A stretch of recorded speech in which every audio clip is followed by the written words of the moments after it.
All right, hey, it's Arnold Locksmith. Okay, so we're dealing with the Jeep Laredo Grand Cherokee, doesn't matter which one, as long as it's not the classic body style. This is one method to open the vehicle. If you are new to locksmithing, do not open the vehicle this way.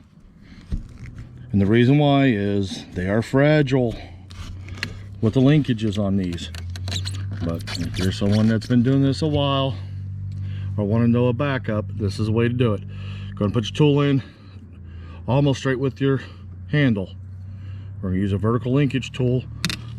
This one here is one of my older tools from Access. You notice I'm putting it down. You push it down. Once you come down, turn it towards the inside of the vehicle.